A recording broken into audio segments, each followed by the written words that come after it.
Bienvenue dans la cinquième partie donc, de ce tutoriel sur la création d'une grotte avec Mudbox, dans laquelle nous allons maintenant apprendre à peindre. Donc, nous allons découvrir donc, les outils de peinture et les couches de peinture. Alors on va surtout utiliser dans cet exemple, donc là je vais désélectionner mon modèle, clic droit, désélectionner mon modèle, voilà, et venir travailler avec des pochoirs et l'outil projection, qui est très puissant donc pour l'idée de notre grotte et pour aller très très vite, pour ajouter de la peinture.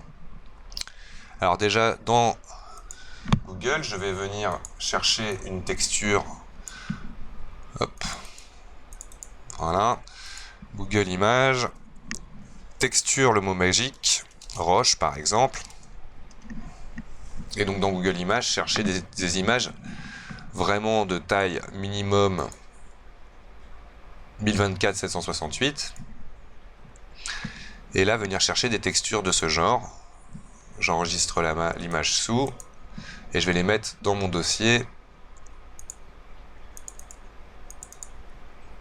Et je vais l'appeler par exemple celui-là Roche 1. Prendre une autre matière pour faire des mix. Vous voyez, il y a le choix. Alors, il faut éviter les images qui sont justement comme ça, trop contrastées. À quoi ressemble ça là? Ça, elle est de grande taille.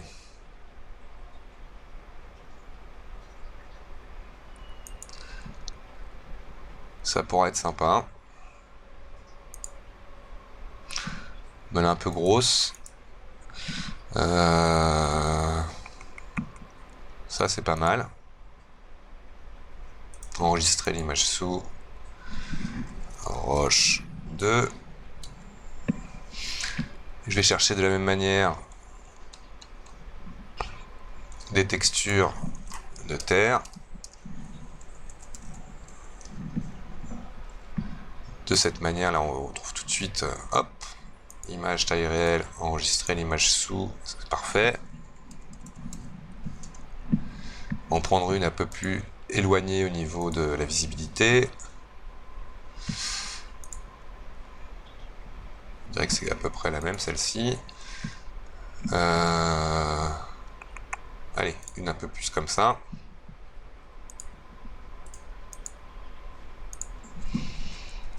Terre 2.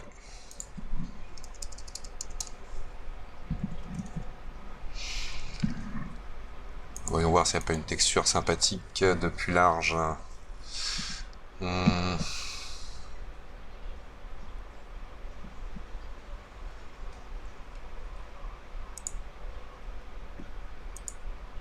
Par exemple.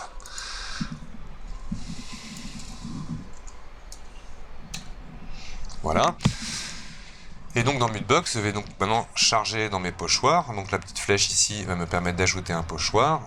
Dans mon dossier scène, ABA grotte, map, je vais commencer par charger ma roche. Et, alors attention, je crois que j'ai vu un truc, supprimer. On va tout supprimer là, est-ce qu'il m'a pas de...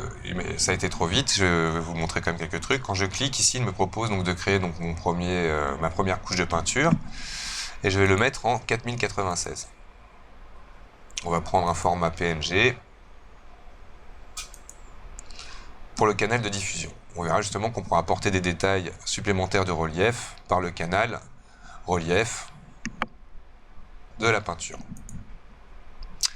Je vais donc maintenant du coup mettre mon pochoir.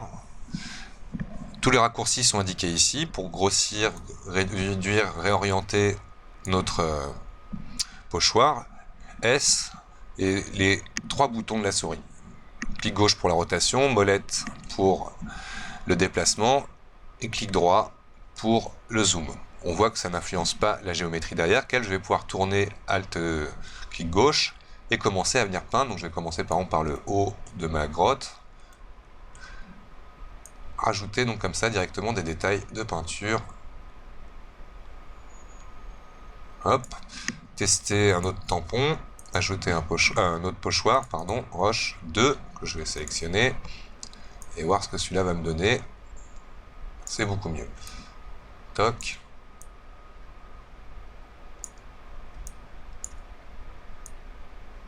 Donc Donc là je commence comme ça à peindre en utilisant donc mon image sur une couche.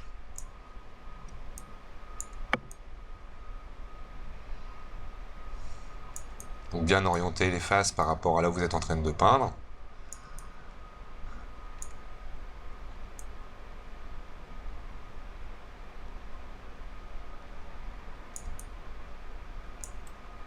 Donc là on voit que je peux peut-être réduire un petit peu la taille de la texture pour avoir plus de détails sur l'avant de ma scène.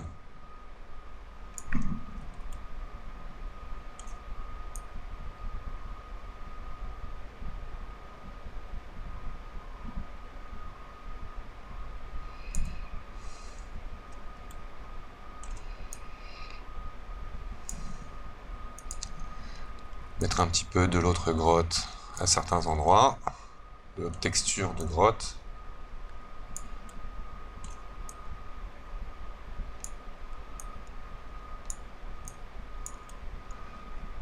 Je vais peindre un petit peu aussi l'intérieur de ma grotte.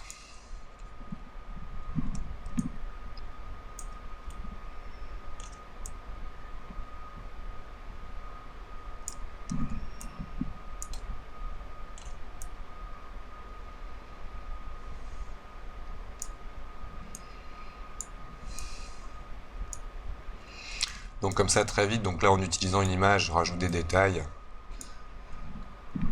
Q pour sortir du tampon. Voici le résultat obtenu. Alors dans Mudbox, je vais commencer à regarder avec les filtres. Ici, je vais par exemple voilà, jouer un petit peu avec le contraste de mon image. Ici, voilà, on va rajouter de la luminosité. Là, on va baisser le gamma un petit peu. Jouer avec l'occlusion ambiante et cavité. Le non photoréaliste est vraiment spécial. Et là, déjà pour me rendre compte un petit peu du résultat, ce qui est pas mal. Je vais avec L enfoncer du clavier et clic gauche déplacer la lumière pour voilà, l'amener un peu plus par ici, pour un peu plus d'ombre sur la roche et constater que c'est déjà pas mal. Je reviens sur mes couches et je vais charger donc un tampon, pas un tampon, un pochoir pardon, de terre. Et commencer, donc S, clic droit, baisser la taille de mon tampon et faire une nouvelle couche de peinture pour justement commencer à faire le sol. Alors là, je vais tout simplement créer une couche, attention, CTRL Z, une couche, pas un masque, de 4096, donc qui retient les mêmes paramètres. Par exemple, celui-ci, je vais l'appeler sol, et lui, double-clic, l'appeler roche. Je viens donc sur ma couche de sol, et là je vais réduire, attention, S, clic droit, la taille de ma texture, parce que le grain est assez fort de mon objet, et je vais cliquer donc sur mon tampon pour lui demander quelques options. Donc à chaque fois qu'on aura donc sélectionné, comme je disais, que ce soit le pochoir, donc là c'est les outils de pochoir, là ce sera les outils, le réglage de ma texture. Je vais demander tout simplement d'utiliser le recouvrement. Ce qui va permettre à ma texture, voilà, d'éviter d'avoir à la déplacer tout le temps. Je vais juste jouer avec son échelle au cas où. Là, je la réduis encore un peu et j'attaque la peinture. Voilà.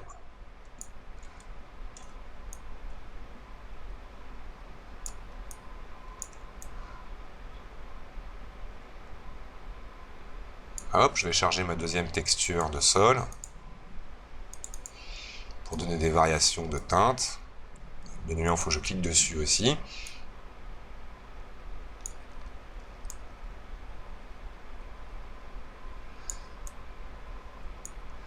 Et on va dire que j'ai terminé. J'appuie sur Q. Donc à ce stade, pour exporter maintenant ma texture, je vais tout simplement... Alors je vais quand même zoomer un petit peu pour voir ce que ça donne. Ouais. C'est pas mal. À partir de là, je vais tout simplement donc faire un clic droit sur le canal de diffusion de la texture et exporter le canal fusionné. Entre guillemets, ça voudra dire tout simplement qu'il n'exportera que ce qui sera visible. C'est-à-dire que si je masque une couche, elle ne sera pas exportée. Exporter le canal fusionné. Et là, toujours dans mon dossier scène, maps, on va appeler diffus. On pourrait mettre grotte pour rester dans l'esprit. Diffus en PNG.